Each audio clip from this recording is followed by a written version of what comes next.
You're listening to the Real Women in Business podcast. I'm your host, Cass McCrory, and in this podcast, we highlight women in all kinds of businesses. For yourself, someone else, full-time, part-time, overtime hustle. Together, we will learn from and with one another. And if we get it right, it'll lift us all. Let's get into it. Friends, I am so excited today to introduce you to Molly Hartley. She is one of the owners of Scratch Bakeshop here in Rochester, New York, where I live. And I've known Molly for quite a while. And you're going to love learning about her journey of opening her own bake shop, kind of how she takes care of herself in the process as not just a business owner, but a mother too. She gives us some tools and suggestions for processing stress and the importance of pouring love into situations. This is a great one. I can't wait for you to listen. Molly and I have known each other. Gosh, Molly, how long is it? So long, like at least 6 years, right? 6 years? Yeah, I think longer than that. Yeah, Maybe 7. yeah, something like that. And Molly is the owner of Scratch Bakeshop here in Rochester, New York. Yeah. And not only does Molly bring a lot of sweetness in the world physically through baking amazing, amazing treats, she's also one of the most genuinely loving, light-filled people I've ever met. Oh gosh, thank you so much. I'm blushing. Ever. So I'm so excited to introduce everybody to you. Would you share a few words about who you are and what you do? Yeah, absolutely. So again, my name is Molly. And first of all, I just have to say I absolutely love Cass. Cass has been my mentor for since we've known each other, basically. So always there when I have questions.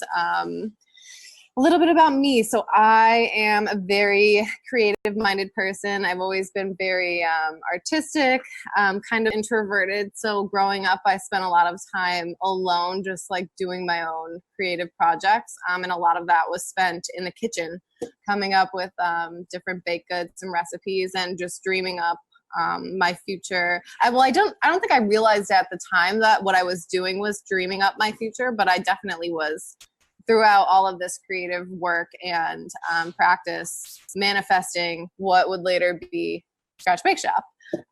So I grew up cooking and baking and just loving the hands-on work. School, like high school, middle school, was pretty challenging for me. But I found a love of being creative in the kitchen, and I knew I always wanted to open my own business because I don't like being told what to do.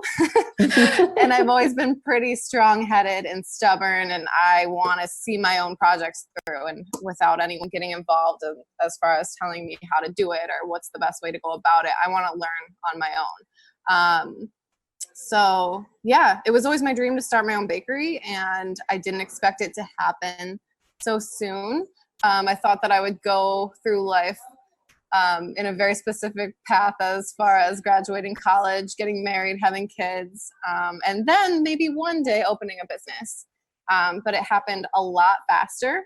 And maybe that's just because of the passion. I think it's because of the passion I was putting out into it. It was the only thing on my mind. I wasn't thinking about having kids. I wasn't thinking about getting married. I was focused on, this is the work I want to do, and this is the goal that I want to see achieved. And so it came to fruition really, really quickly. Yeah, let's walk people through that, because I think sometimes, where the message is you have to hustle and you have to really struggle for a really, really, really, really, really long time. And then one day you will get what you want. Oh yeah. Mm-hmm. And you talked about how fast it happened. Talk through the timeline, because I think some people just don't hold space for the magic to happen. Yeah, faster. Absolutely. It almost happened so fast that I didn't even realize it was happening, because I was in college and I was working 2 jobs full time to support myself. I've always paid for everything on my own. I never had a big savings to start a business with or anything. And like you said, throughout this time, people were telling me, it takes this amount of money you have to save, and you have to have this type of business plan in order to start a business. And chances are, 80% chance of failure rate, or, it takes 5 years to even make a profit. So all of these things people telling me, I'm like taking it in, but I'm like, yeah, whatever. You can say what you want to say. Like, I was very focused on learning as much as possible. So I would be working, going to school, baking, saving recipes, dreaming up what my bakery would look like as far as like what would be on the walls, what type of things I wanted to sell, what the interactions would be like.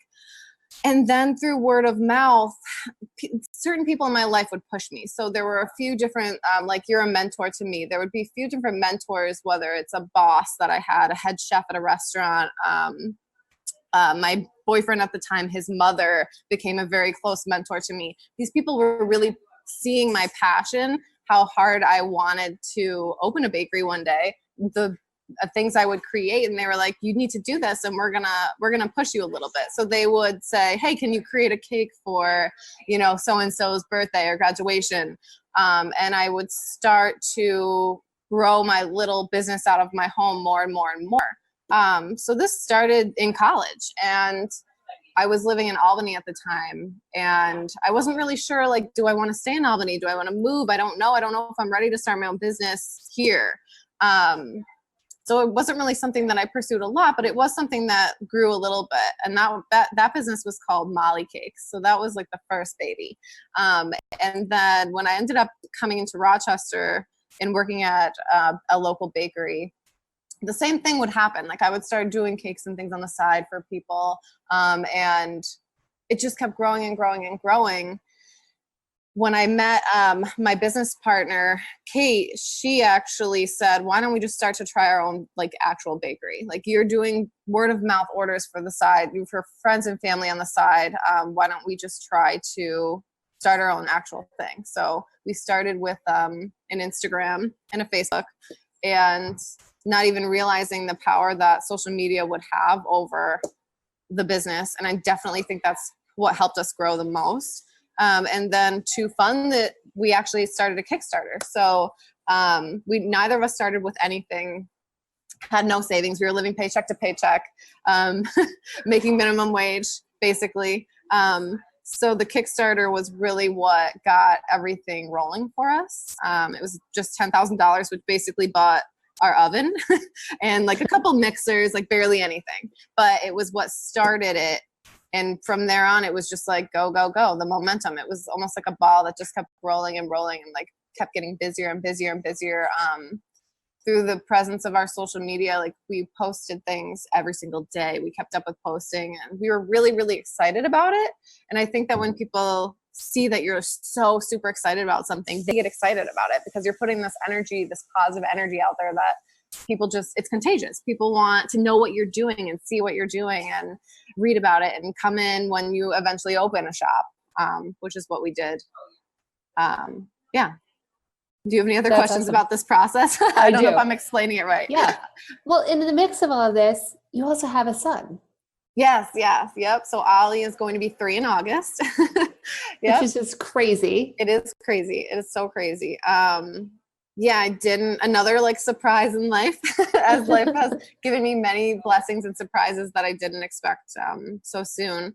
Yeah, it's been, gosh, I'm still every day trying to find the balance every single day. And it's harder for me. I think I like my structured life, my daily routine. But since having Ollie, there is no routine. Every single day is different. I have no idea what, the next day is going to bring with him. And as far as how he's feeling, and I'm always concerned about, am I giving him enough attention? Am I giving the business enough attention? And every day I have these thoughts and worries in my mind, but I try really hard not to focus on the worries as much as the positive things about all of it.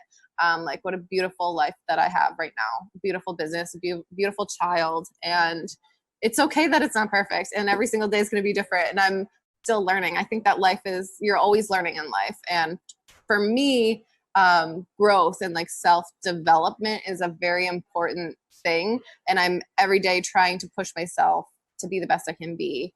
But sometimes you have to take a step back as well and just say like, you know what, I'm going to take a day to relax. Like, I don't need to think about work. I don't need to think about anything. I don't need to worry about being the best I can be today. I'm just going to sit here and like spend time with my child. And it's hard though. Finding that balance is super challenging. Thanks for talking about that, because I think so often it's very easy, especially, and you mentioned social media and the impact that it can have on a business and on a person. Sometimes we're so focused on being the best and showcasing our best side that we don't always say, hey, wait a minute, this is actually pretty difficult sometimes, and I don't always get it right. And it is a struggle. And also, I'm totally cool with that. Yeah. Yeah. Because for me, it's like, if this is a life you're choosing, this is a life this is what you are given, and this, you can change your life at any time if you're unhappy, but why not try to make the most of what you have, when you have it. Social media, I have a love-hate relationship with social media because it's been so helpful with growing our business. And I feel it's so cool to me that I can look at bakeries from all over the world. And I can look at different businesses from all over the world. And it's so easy with like a click of the button and scrolling through your Instagram feed just to see what everybody's doing. And I think we're all such visual people. So it's like super amazing to see these beautiful creations for like what comes out of our Scratch Instagram. A lot of people just see like, yes, it's like these beautiful magical cakes and like how amazing, but no one sees the hard work and hours that are put into creating these things. Yeah, and it's definitely challenging to put your phone down and say, I just don't want to look at social media today, because we're all so hooked on it. But it's important to also realize like, oh, well, my mental health, today I need a mental health day. You know what I mean? Like, I need to take a break. Yeah. And I think it's just being in tune with yourself and what you need, because everybody's different, and just figuring out what it is that is going to make you feel good and feel balanced. And every day for me, I kind of wake up and I'm like, what's my day going to be like? Like from the start of your day, I'm going to do this, I'm going to do that. It's okay if I don't get to this. It's okay if I don't get to that. And just kind of rolling with it, being flexible. I think more than anything, when I had kids, it really shifted how much control I had over any one situation, because I had to accept the fact that somebody could throw up in the middle of the night and the whole week is now different than I thought it should be, in quotes, and just kind of recognizing, hey, I can go with the flow here and it's all going to work out one way or another, because it has to. Right.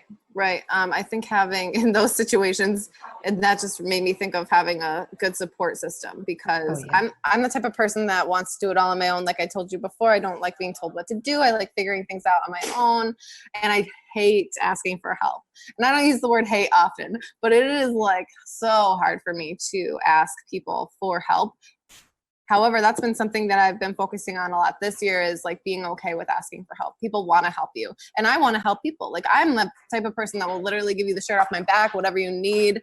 I'm doing so much because I love to see people happy, and I love to like be there for someone else. Why am I not accepting this then for myself? So that was a pretty big awakening that that happened to me this year, was just, saying like, it's okay to say that I'm not okay sometimes, and to call my mom up and be like, I really need you to come take Ollie for the day so I can just clean my house because my house needs to be cleaned, or, anything. Having a staff here that I can rely on when, I can't be here, or I'm having a bad day, or I have to leave early, or, we're all here for each other. So I think just humanity needs to be that way a little more, because we're all in it together. I read an article recently about just an elderly person who was struggling at a local supermarket, and this woman oversaw this and like saw so many people walking by this man that was like physically, something was happening to him. He was struggling, and people just kept walking by and ignoring it. And she went over and she helped him, and he started telling her like his life story and how his body's gotten old and frail, and now he's just not what he used to be. But like one day back in the day, he used to be able, and he used to be probably some amazing, could do all these wonderful things. And I think that we're all so caught up in our own lives all the time that we're forgetting to look around, even just with strangers out in public. Like, everybody needs help sometimes, and we all just need to be a little more aware of like how we can assist each other. I hear you. I think that social media and the internet has really made our world very big. But what makes us feel connected and seen and heard is the village that's closest to us. Absolutely. Yeah. And so we think that we're itching that scratch when we're on Instagram and we're getting the likes and we're getting the hearts and whatnot, but we're not. It's kind of like eating styrofoam. It's not nourishing. I agree. In the beginning, it felt really, really cool. Like, oh my gosh, we have this many followers, this many likes.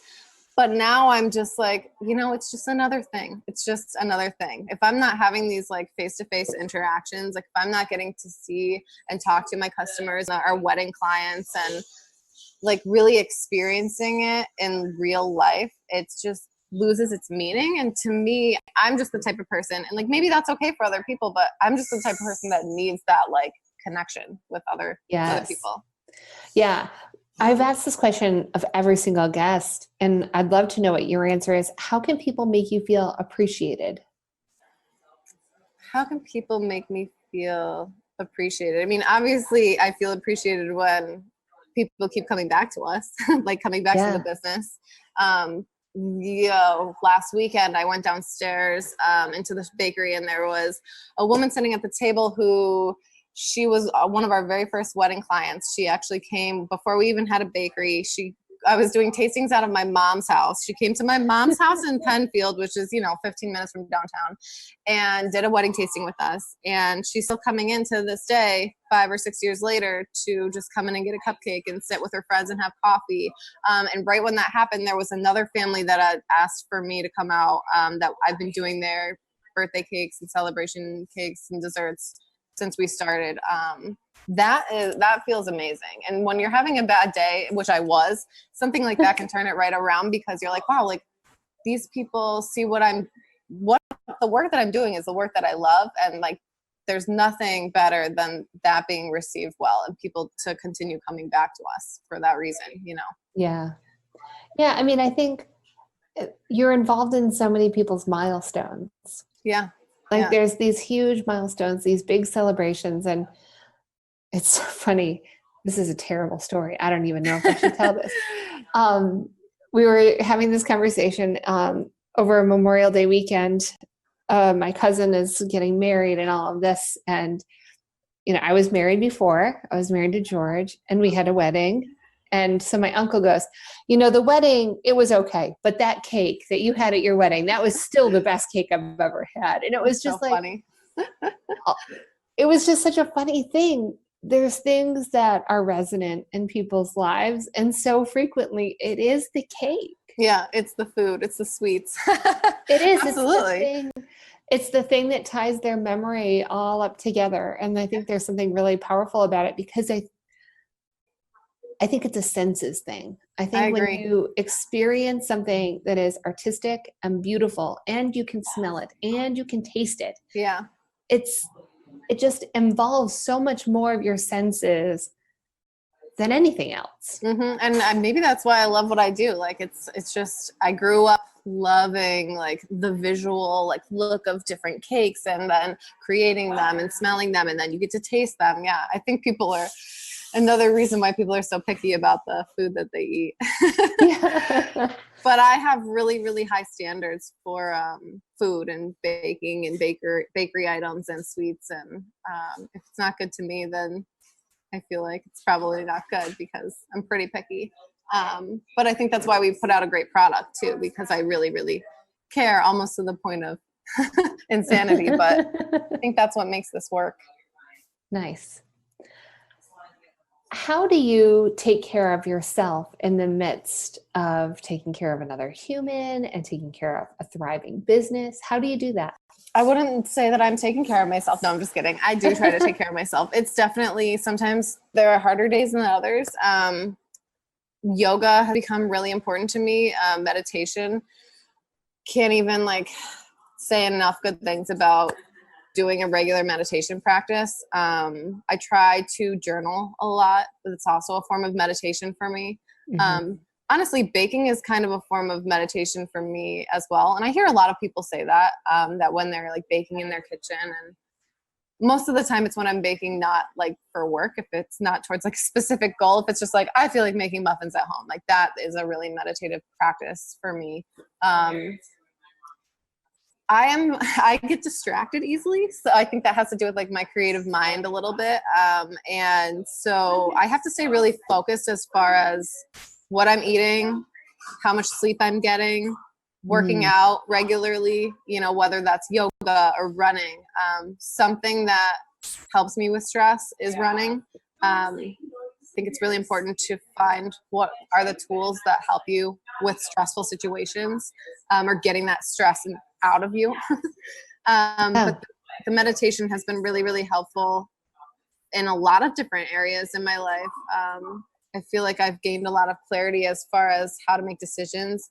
If I feel stuck or scared or uncertain about something, that's the first thing I'll turn to is a meditation practice of some kind. Do you do guided meditations or an app, or do you just sit? How have you approached it? I think the best thing for me is taking an actual class. So there are actually a lot of different local places in Rochester. The Assisi Institute is one of them that I really like. You can take meditation classes there. I just do better when I have a teacher in front of me telling me like, you have to do this. Otherwise I'm going to get distracted and like do something completely different and lose sight. I do at home. Sometimes I'll do a guided meditation. There's a lot of apps now on phones that can help you with that. I love to follow Oprah and Deepak Chopra. Yeah. I love him. They do guided meditations together that would be like 20-day meditations, follow along. And then sometimes usually at night when I'm about to go to bed, that's when I'll really do it because it just helps me kind of center and fall asleep.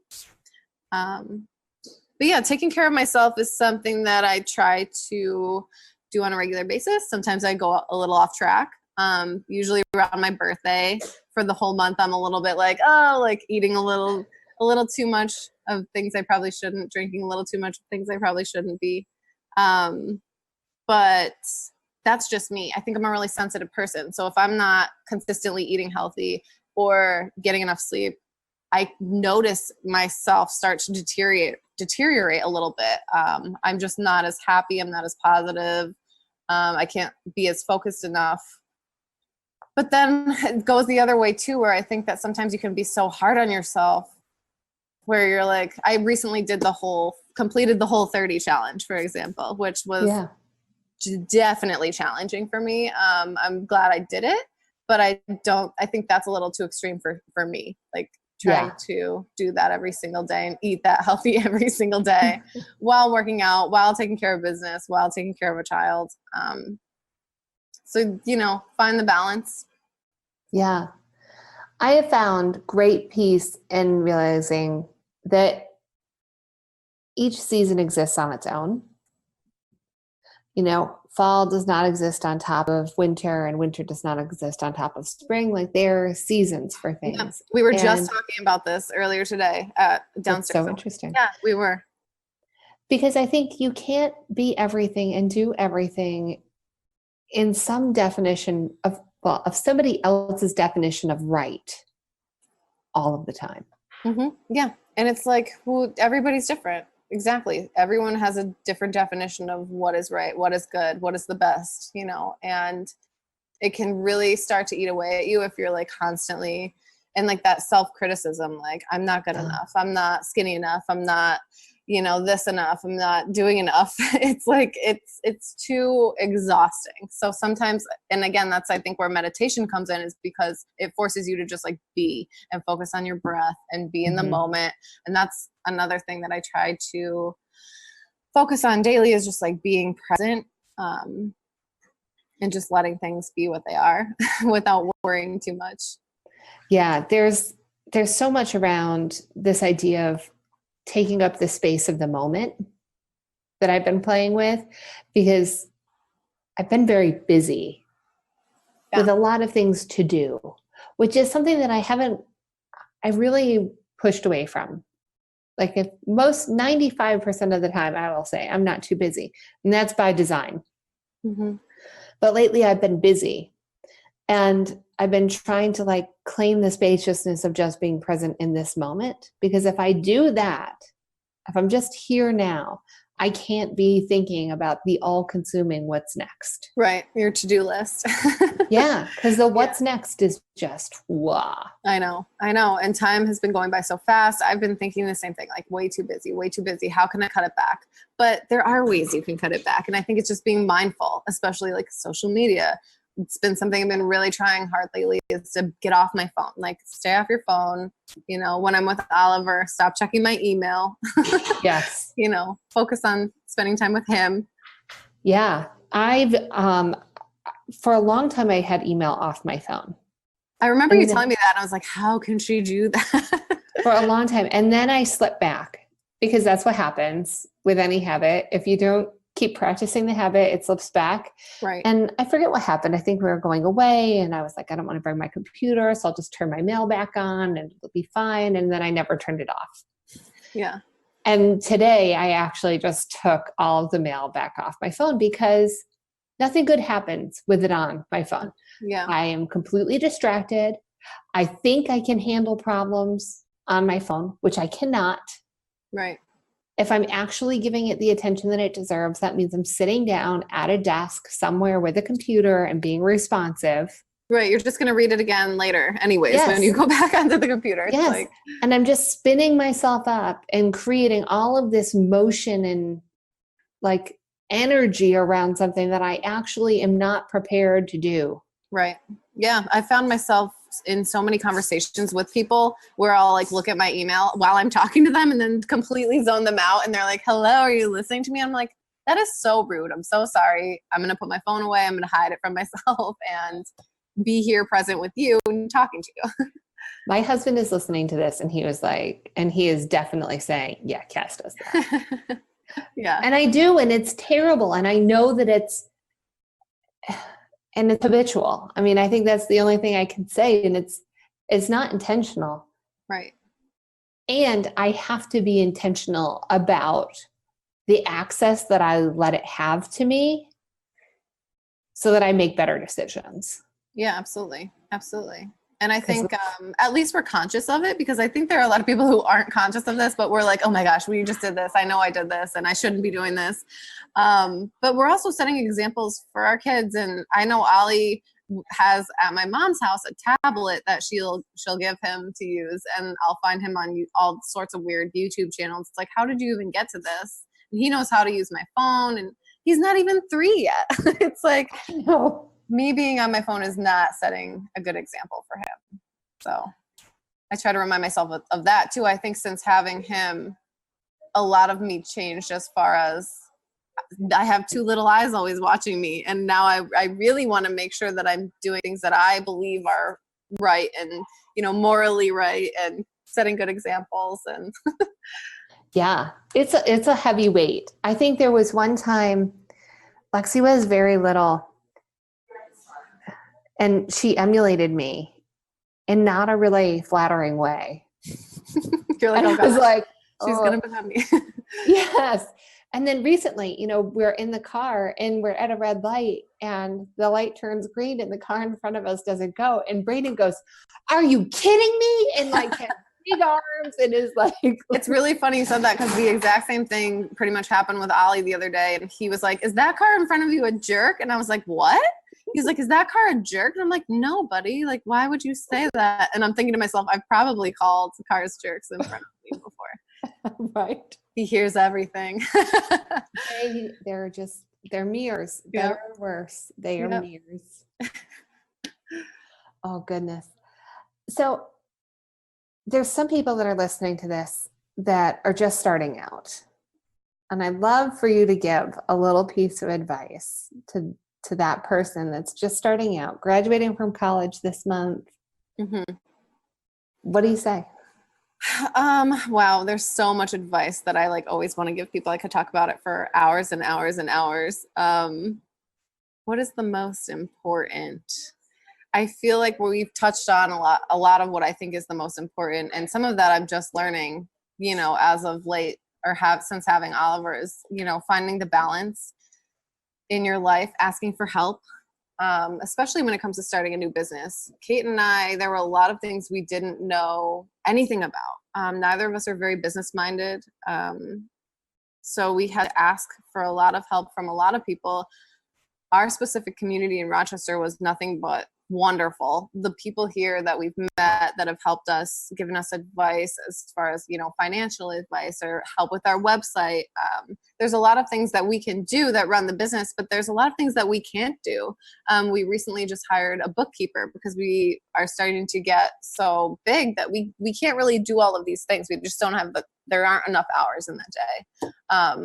So being able to ask for help from people like that.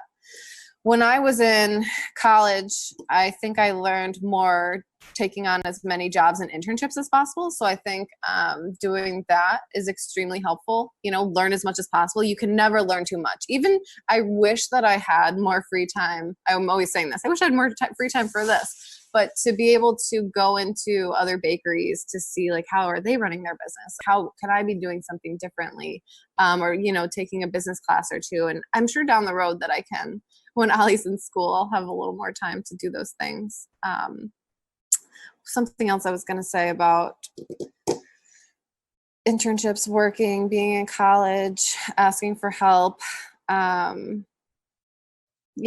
If it's not something, I always go back to, if it's not something you love to do, then you probably really shouldn't be doing it. You're not going to enjoy your life if you're not doing work that you're passionate about. How can you enjoy your life? Why would you want to be spending all these hours and all these days and months and years doing work that doesn't bring you happiness or bring other people happiness? Otherwise, I just feel like it's such a waste of time, such a waste of this life that we live. Yeah, I think I've felt that exact same way. And recently, somebody said to me that comes from a really an amazing place of privilege to be able to say, "Hey, this is what I want to do and I should be able to do it." And I recognize that. And I just want to acknowledge that because I think that our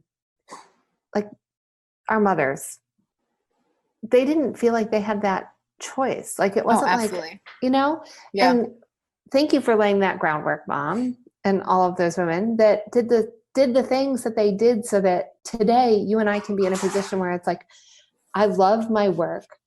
I picked it. And I will continue to pick work that I love. Absolutely. And if it's not this, that's okay. Right. If it's not this, then it's something else. And like you said, there are seasons to life. So, on to the next season. Yeah. I also would love to hear what you'd have to say to the person that has been living in a state of one day I want to have a bakery. Yeah, that was me for so long, for so long.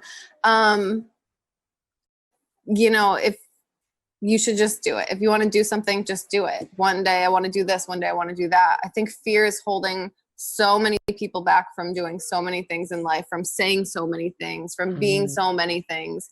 Everything I feel like is rooted around either love or fear.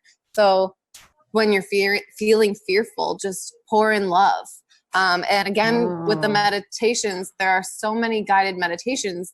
Literally, you can Google how to meditate to gain more love or gain more clarity. And there are so many different guided meditations that can show you how to do this and how to help yourself find that clarity and find that peace so that you are allowing more love to come into your center and into your being rather than being paralyzed by these fears. I've been talking to a lot of people recently about anxiety and how something that happens to me when I get very anxious and worried is that I go into this freeze mode. And I think that there's a term for it, but I don't know what it is.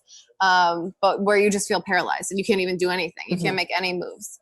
And literally the first thing that comes to my mind is meditate, journal, relax, focus on your breath, stop thinking, about anything really. Yeah. And the clarity will come to you and the love will be able to pour into you, So I think anyone who's I'll do this thing someday.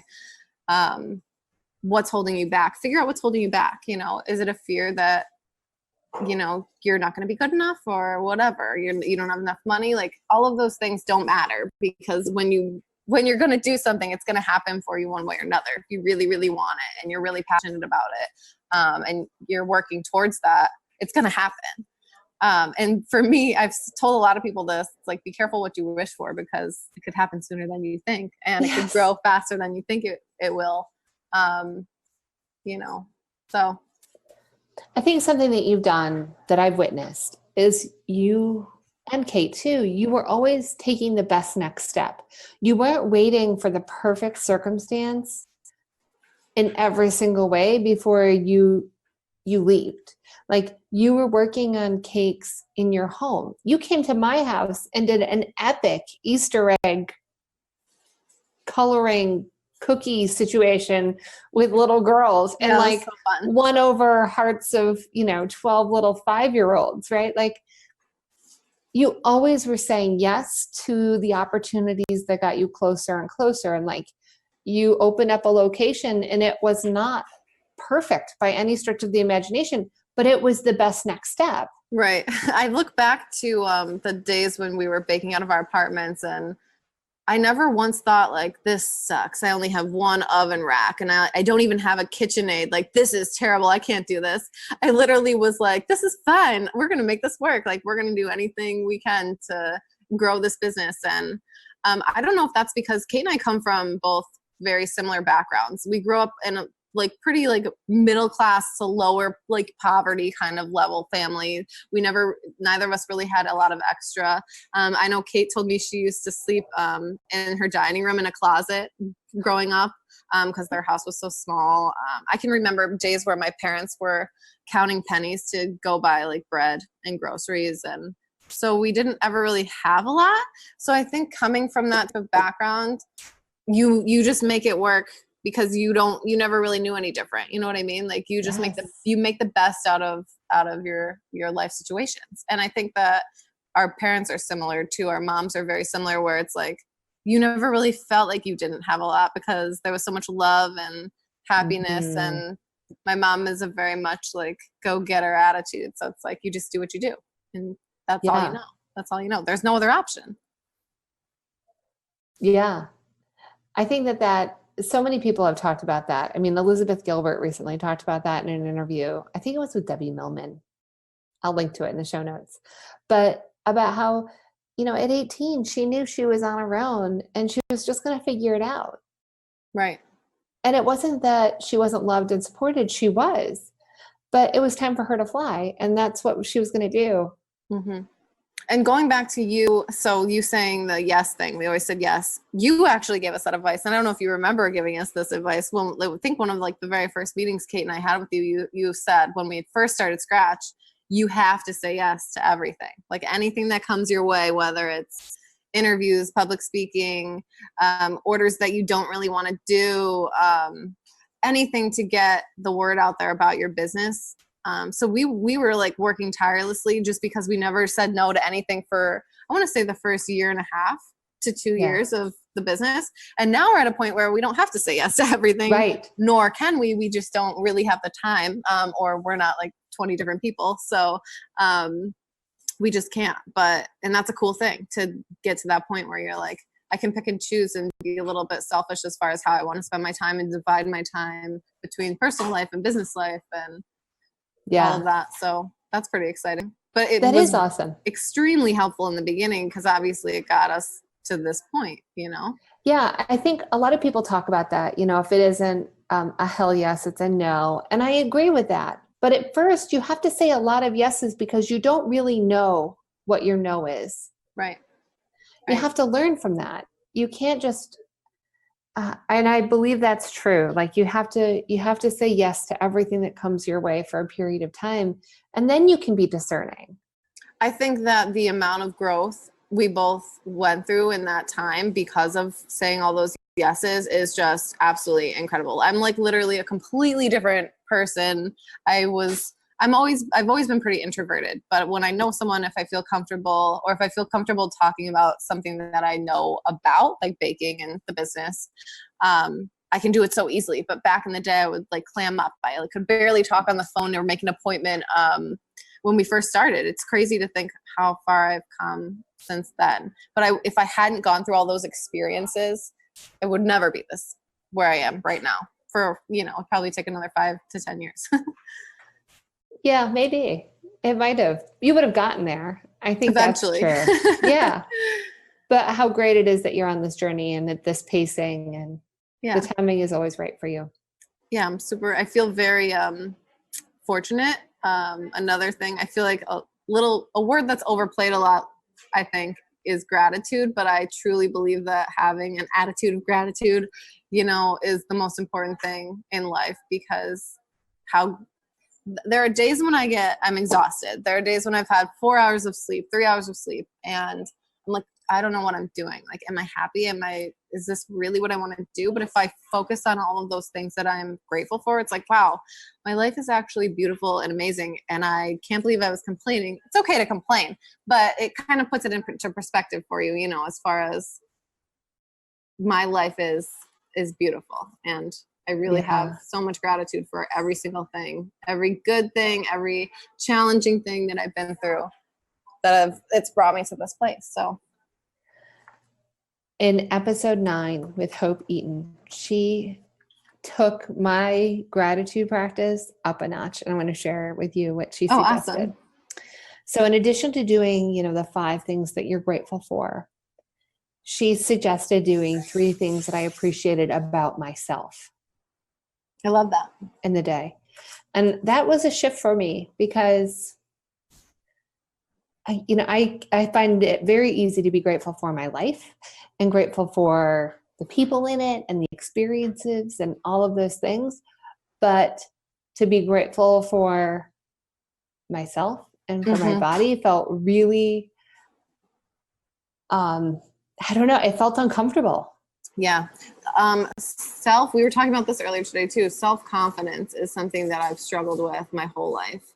And I've gotten a little better, and I'll get a little better and a little better. But I was actually talking to someone about this last night personally in my personal life with my kids. Like, I definitely want to have more kids. If there's one thing I want my kids to be, it's confident. Not cocky, not arrogant. I want them to stay humble, obviously, but having that confidence to know they can be, do, and have anything that they want, and not to be afraid or, self-critical. I think we can all be way too hard on ourselves. And I've definitely been, that's like a life lesson for me, I think, still, is learning how to be a little easier on myself, give myself more love, and appreciate myself more. And, like you said, what am I grateful for in my own self? Yeah. It's the only thing we have true control over.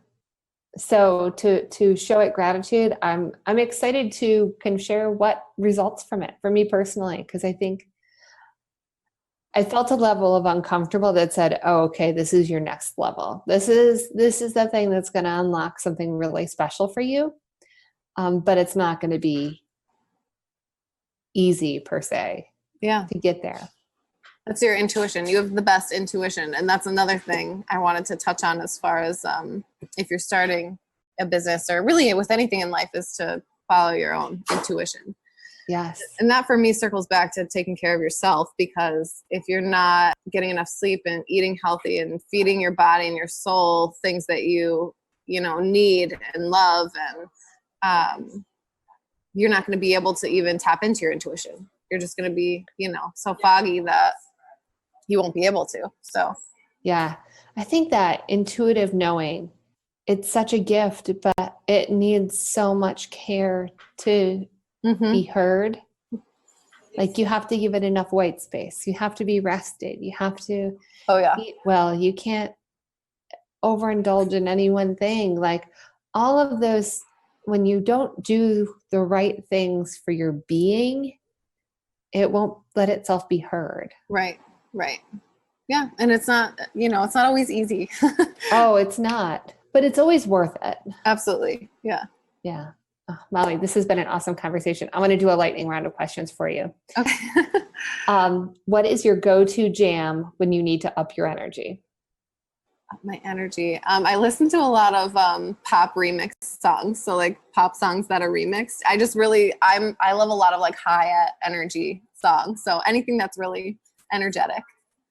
Yeah, I'm listening to High Hopes right now from, I don't even know, I'll link to it in the show notes, but Lexi got me into it. And every time I get in the car, it just automatically starts playing now.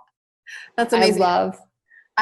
That's like Ali and I, the Moana soundtrack. Moana is such a powerful Disney movie and makes you feel really like a strong, independent person. So any of that as well helps pump me up. But music in general is such a healing, amazing, powerful thing. And we were talking recently at work about what if we couldn't listen to the music we wanted to listen to? What if we like weren't allowed to listen to music? Like I know people who work places where they can't even have music on. We have music on all day, every day. It's a mood lifter. It is. Yeah. Yeah. I have found any time where I need to really have a change in my state of being, music and temperature, those are the two things. Temperature. Yeah. If I'm hot, I need to get cold. And if I'm cold, I need to warm up, and it needs to happen fast. Right. And music, those two things, they will shift me in 100 different ways. Yeah. What time do you wake up? Most days, 5 a.m. Around 5. What's breakfast? Usually Greek yogurt and a little bit of granola and fruit.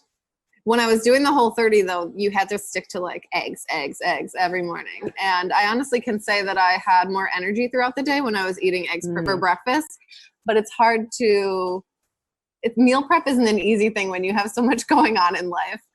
So it's hard to prep those meals and like get up and make your eggs before you do everything else. Yeah. Coffee or tea? Coffee for sure.